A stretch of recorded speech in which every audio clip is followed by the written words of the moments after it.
अहमद रजा Qadri member assembly साबिक वजीर हुकूमत की खाला मोहतरमा की रस्म कुल अदा कर दी गई, जिसमें मुख्तलिफ मकातिब फ़क्र से ताल्लुक़ रखने वाले अफराद की बड़ी तादाद ने शिरकत की, जिनमें सियासी, समाजी, मजहबी, सहाफ़ी, वकला, ताजिर दीगर अफराद में शामिल थे। इस मौका पर आज़ाद कश्मीर के साबिक वज़ीर आज़म, पाकिस्तान मुस्लिम लीग नून के मरकज़ी रहनुमा राजा फ़ारूक हैदर खान ने मरहूमा के लिए इनके घर जाकर दुआए मग़फ़िरत की। इस मौका पर साबिक चेयरमैन वज़ीर-ए-आज़म मुआयना बख्श, जाहिद अमीन काशिफ़, चेयरमैन बल्दिया ख्वाजा आज़म रसूल, रहनुमा मुस्लिम लीग आसफ मुस्तफ़ाई, नजीब गुजनी और दीगर इनके हमरा थे। रस्म कुल के इख्तिताम पर मरहूमा के नाम वक़ाफ़ी मुंतज़ा मोहतरमा ख्वाजा ग़ुलाम मुहैल अली बदर, मरहूम हमशेर मोहतरमा ख्वाजा अबद रशीद बदर,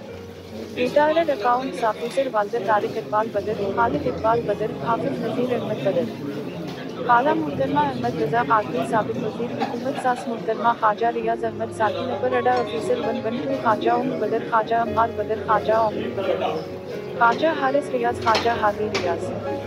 ख्वाजा तारिक अहमद ने शरका रस्म कुल का शुक्रिया अदा करते हुए कहा कि जिन जिन अफराद ने हमारे साथ तज़ियत की और हमारे ज़िक्र में शामिल हुए, हम रमज़ान अल मुबारक के इस मौका पर दुआ गो हैं कि अल्लाह ताला इनको उसका अजर अज़ीम अता फरमाए।